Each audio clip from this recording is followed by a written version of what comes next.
In a world where trust is the new currency, a global audit has been completed.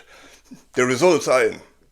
According to the world's leading reputation institute, yes, there is such a thing, Canada now holds the title of the most respected nation on earth.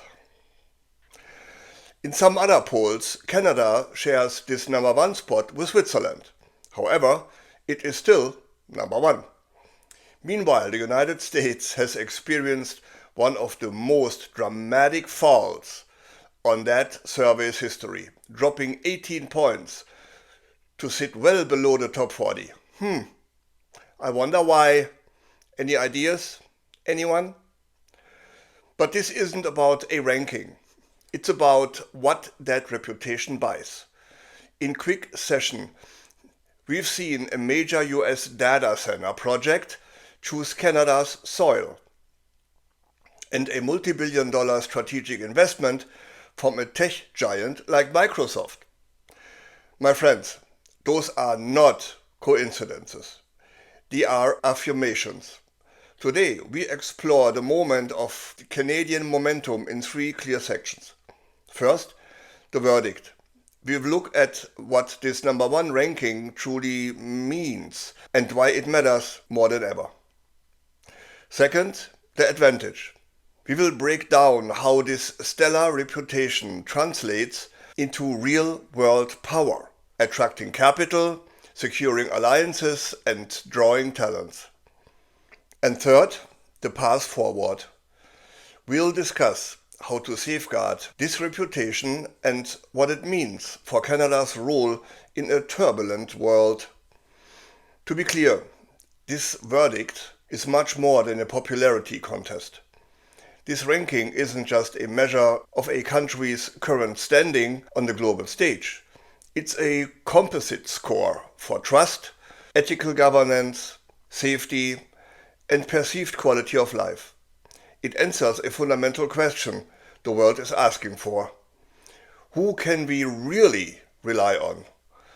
An 18-point drop from 30 down to 48 for any nation is a staggering collapse in confidence, a huge embarrassment. It signals a profound rupture in how a country is perceived by its peers.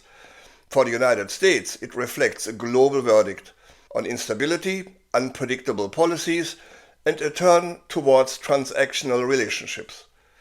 For Canada, ascending to the top is a ratification of its core identity: stability, rule of law, and a society that functions. In an era of volatility, those are not soft attributes. They are strategic assets. They tell international partners that agreements will be honored, that rules won't change overnight because of an orange mood swing, and that investments are secured. This is the foundation upon which everything else is built. So what does this number one status actually do for us Canadians? Well, it operates on three powerful fronts. First, it attracts strategic capital.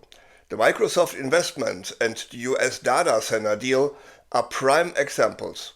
When a corporation makes a multi-billion-dollar, decade-long bet, it's betting on a country's political and social infrastructure. They are choosing predictability over volatility. Our reputation directly de-risks their investment. Second, it grants unparalleled diplomatic leverage. As Canada pivots toward Europe and the Indo-Pacific, it doesn't arrive as a supplicant. It arrives as the world's most trusted intermediary. You see, negotiating a trade deal or a defense pact isn't just about terms. It's about character. And character is what Canada has lots about, and the US has lost. Our partners believe we will act in good faith. This makes a potential Canada-Europe superbloc not fantasy, but a logical alliance of shared values and mutual trust. Third, it wins the global competition for talents. For a skilled engineer, a researcher, or an entrepreneur, choosing where to build a life and family, Canada's scorecard is compelling. High quality of life, universal healthcare, safety even at schools, political stability and quality educations are the ultimate recruitment tool. The continuous inflow of human capital fuels innovation and economic resilience. A reputation this valuable must be protected. It is not a permanent trophy, but a living trust. The opportunity is historic. This standing in the world allows Canada to diversify its economic and strategic relationships from a position of strength, not dependency. It allows us to define our own role as a reliable, ethical middle power, as a stabilizing force. However, the challenge is to prove the world right. This means investing in the tangible pillars of our sovereignty, modernizing our defense, especially in the Arctic, building the critical infrastructure for a new economy, and ensuring our domestic prosperity is inclusive and sustainable. We must be the country the rankings say we are.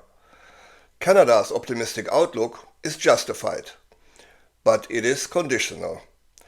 Our actions must match our reputation. The news is good. The world has looked at the chaos and uncertainty south the border and is now looking to Canada as a standard bearer for stability and integrity. That trust has brought us real investment, not fake ones, to satisfy photo ops. It is forging new alliances. It is inviting the world's talents to our shores. My final question for us is this. Will we see this #1 ranking as a moment to celebrate and then relax? Or will we treat it as a mandate, a responsibility to build a future that justifies the world's immense faith in us? And don't forget, what we do or not do from here on in will define the future living standards for us Canadians. Will it remain the same or will it go up? How should Canada use these moments of unprecedented global trust? Share your vision below. If this video gave you value, I would love it if you subscribe. We're trying to get to 10,000 subscribers by Christmas. So please do support that goal if you are curious. And if you like this channel's deep dives, click the like button and ring the bell so you won't miss my next one. Thanks for watching. I'm Wilfried Lehmkuhler from Europe Curious.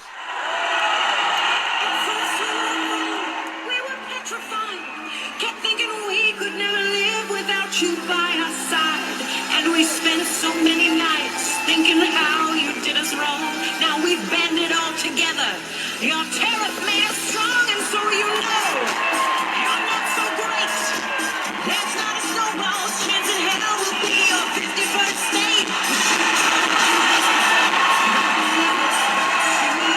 You really need our resources for more than we need you, so now just go.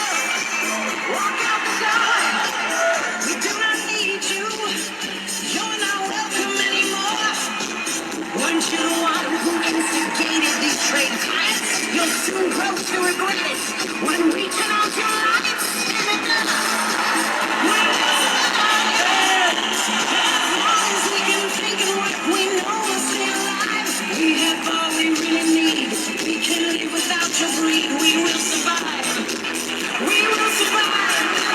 There's been a change. It's time anew. We're not that fledgling little country stealing all of you. We are now a nation proud that is happy to be free. You didn't realize you gave us our own identity, so now just go. We will survive. As long as we can think and work, we know we'll stay alive. Yeah, but all we really need, we can live without your greed. We will survive. We will survive. We will survive. Survive. 51st state, my fucking ass. God,